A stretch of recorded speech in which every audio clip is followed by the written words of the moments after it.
প্রিয় সুধীজন, সাংবাদিক বন্ধুগণ, আমি আল্লাহর নামে এইটুকু বলতে চাই, আল্লাহ পাক যেন এটা গণ আন্দোলনের মধ্য দিয়ে একটি সরকারের পতনের মধ্য দিয়ে দেশে যে অস্থিতিশীল অবস্থা ছিল, নোবেল বিজয়ী ডক্টর মোহাম্মদ ইউনূস তার সহযোগীরা যে দায়িত্ব নিয়েছেন, আল্লাহ পাকের কাছে 18 কোটি মানুষ কিন্তু এই রোজানা 5 আগস্টের শপথ নেওয়ার পর থেকে আপনার জন্য দোয়া করে, আপনার সহযোগীদের জন্য দোয়া করে, বিশেষ করে যাদের আন্দোলনের প্রেক্ষিত দিয়ে শেখ হাসিনা আজকে নাই, ফ্যাসিস্ট নাই, গণতান্ত্রিক মূল্যবোধ রক্ষার জন্য আপনাকে যে দায়িত্ব দেওয়া হয়েছে, প্রফেসর মোহাম্মদ ইউনূসের দায়িত্ব আপনি অক্ষরে অক্ষরে পালন করবেন বলেই বঙ্গভবনের শপথ নিয়েছিলেন এবং দেশের মানুষের জন্য করণীয় যা অতীতের বিনিষ্টকারীদেরকে আপনার উদাহরণ হিসাবে আর বাংলাদেশের ইতিহাসে আর কোনোদিন না হবে। সেখানে আজকের এই স্থিতিশীল রাষ্ট্র এবং আজকের আয়োজক যে কথাগুলো বলার চেষ্টা করছেন সেটা স্পষ্ট। দেখুন, এক বক্তা বলেছে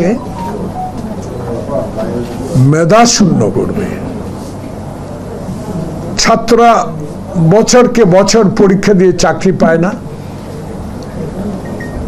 মুক্তিযোদ্ধার কোটা নামে অমুক্তিযোদ্ধার সন্তানদেরকে চাকরি দেয়,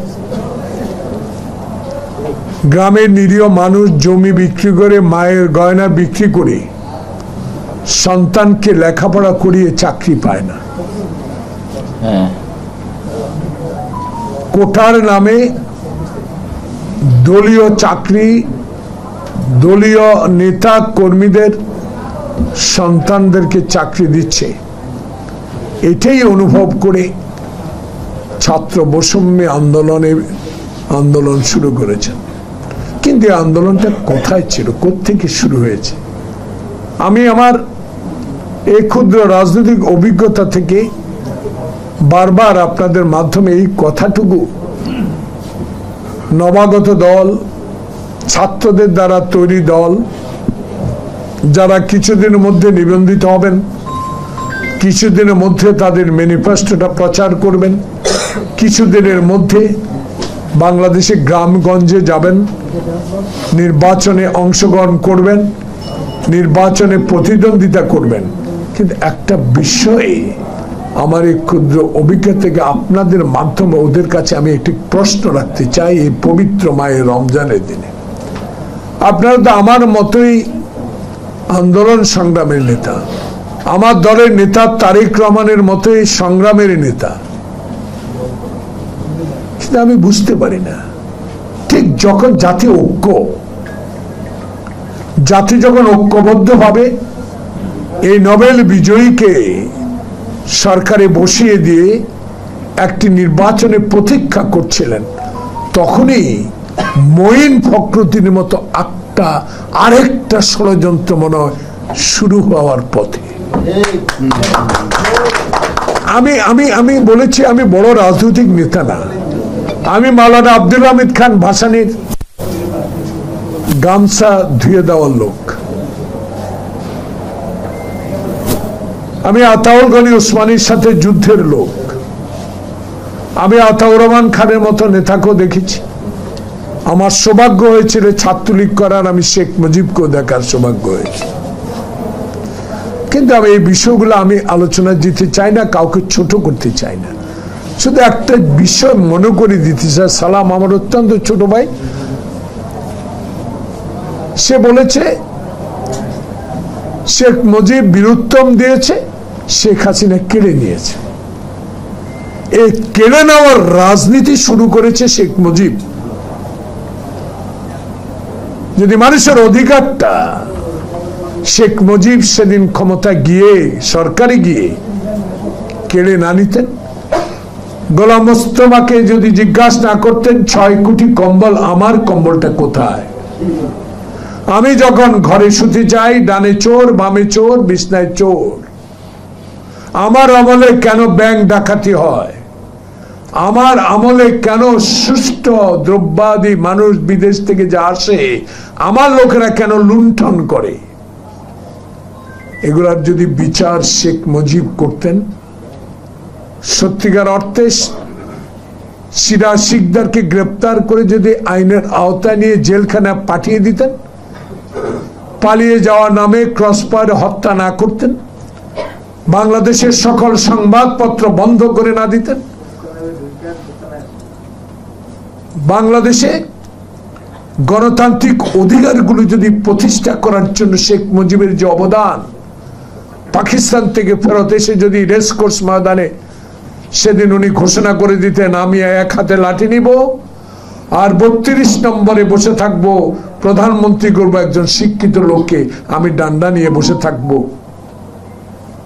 সেদিন যদি আপনার রাজনীতির অভিজ্ঞতার আলোকে সেদিন যদি আপনি সরকারে না গিয়ে একজন শিক্ষিত দেশ পরিচালনা করার মতো লোককে প্রধানমন্ত্রী করে বসিয়ে দিতেন, বাংলাদেশে 22 পরিবারের বিরুদ্ধে সংগ্রাম করে যুদ্ধ করে জিয়ার আদর্শে উদ্ভাসীদের স্বাধীনতা ঘোষণা করে যে দেশ স্বাধীন করেছিলাম, সে দেশের এই করুণ অবস্থা শেখ হাসিনা 16 বছরে করতে পারত না। বুঝতে হবে, বিশ্ববিদ্যালয়ে 3 বিষয়ে মাস্টার ডিগ্রি নেওয়ার সৌভাগ্য হয়েছে। 62 শিক্ষা আন্দোলনও দেখেছি, ছোট্ট ছিলাম। আজকে তাই এই স্মৃতিগুলো মনে পড়ে। প্রিয় ভাইরা, আলোচক বৃন্দ এবং সুধী সমাজ, প্রিয় সাংবাদিক, আপনারা আমার মেয়ের বয়স, অবশ্য ছেলে নাই, দুর্ভাগ্য আমি। মেয়ে ভালো, সন্ত্রাসী হয় না। আমার অনেক মেয়ের মতো এখানে 2-4 জনকে দেখি, আমি অন্তর দিয়ে এদেরকে স্নেহ করি।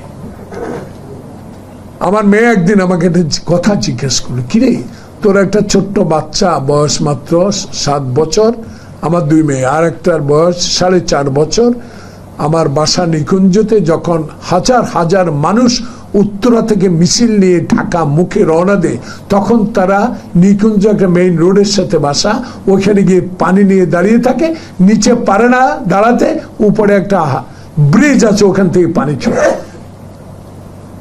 দেখুন কত বাচ্চারা আপনাদেরকে এই আন্দোলনকে সহায়তা করেছে।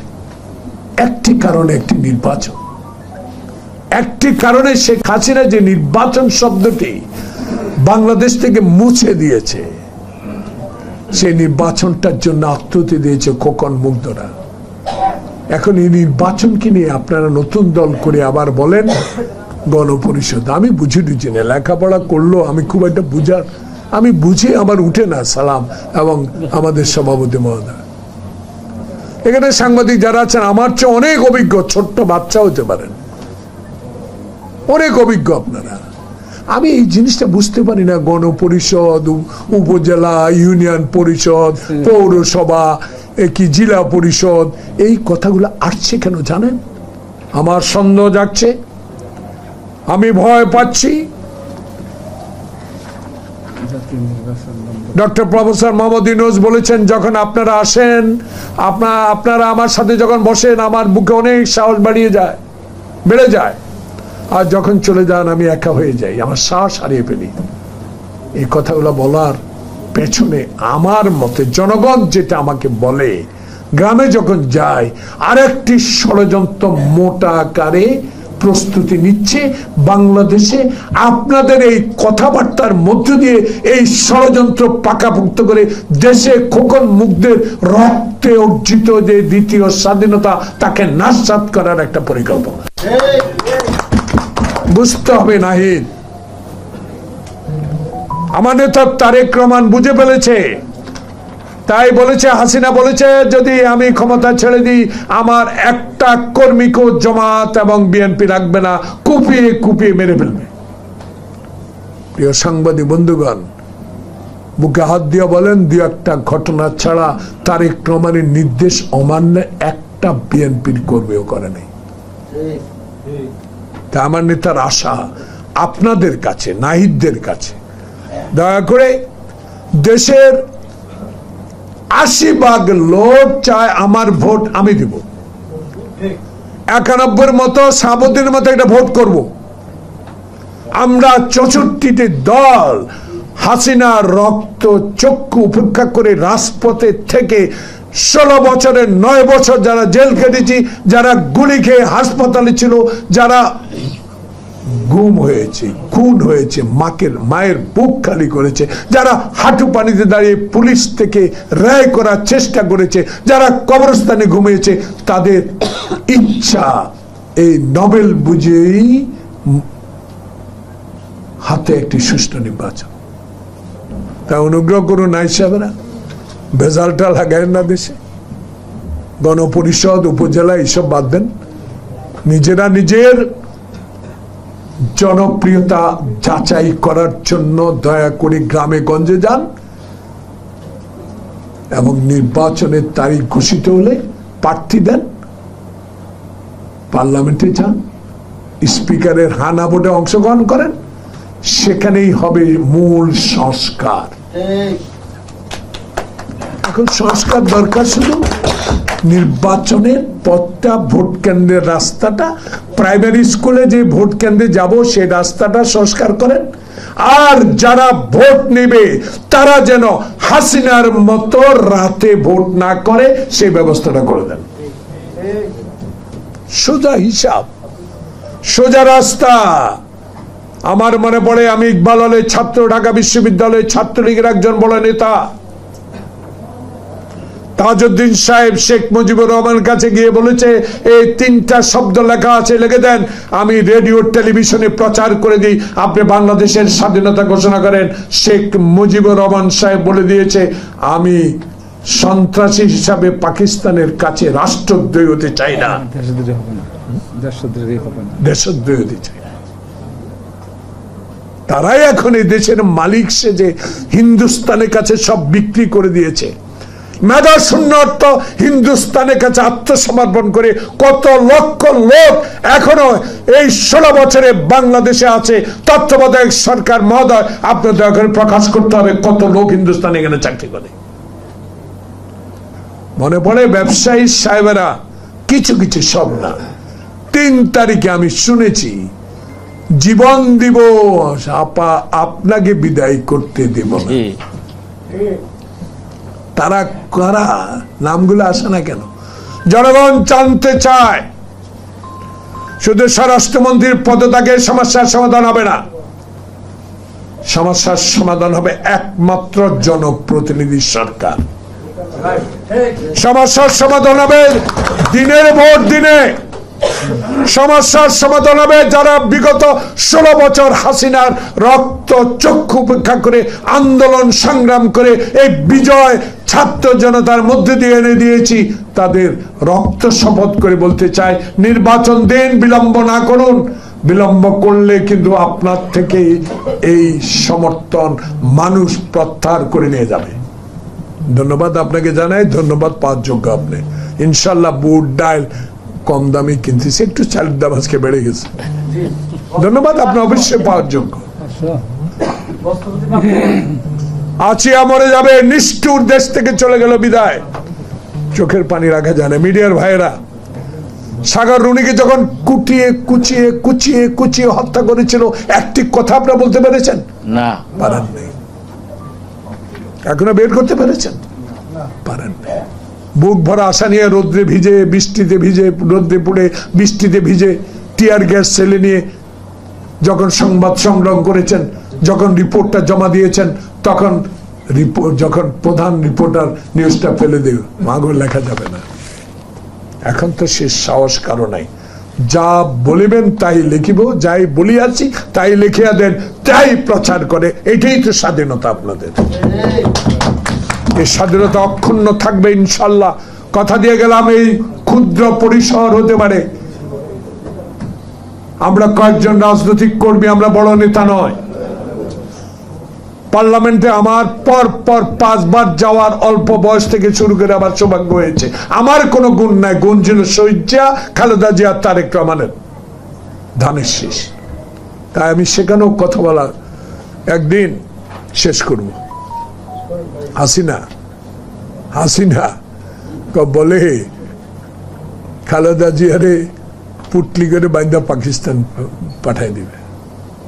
রাজাগার স্বৈরাচার কত বক্তব্য দিচ্ছে। আমি তাহলে একটা বললাম, যেই দেশে স্বরাষ্ট্রমন্ত্রী জনতার মঞ্চ করে বাংলাদেশের সরকারি কর্মচারীদেরকে রাজনীতি করার সুযোগ করে দেয়, যে দেশের স্বরাষ্ট্রমন্ত্রী রুনি সাগর হত্যার আসল আসামি বাইর করতে পারে না, যে দেশের স্বরাষ্ট্রমন্ত্রী সৌদি আরবের কূটনীতিক হত্যার রহস্য উদ্ঘাটন করতে পারে না, তাদেরকে না সময় আসবে হাসিনা তোমাকে পুটলি বাইদা ইনশাল্লাহ ইন্ডিয়া পাঠাই দেবো। গেছে কেন? সবাইকে ধন্যবাদ। If you enjoyed the video, make sure to leave a like and subscribe the channel.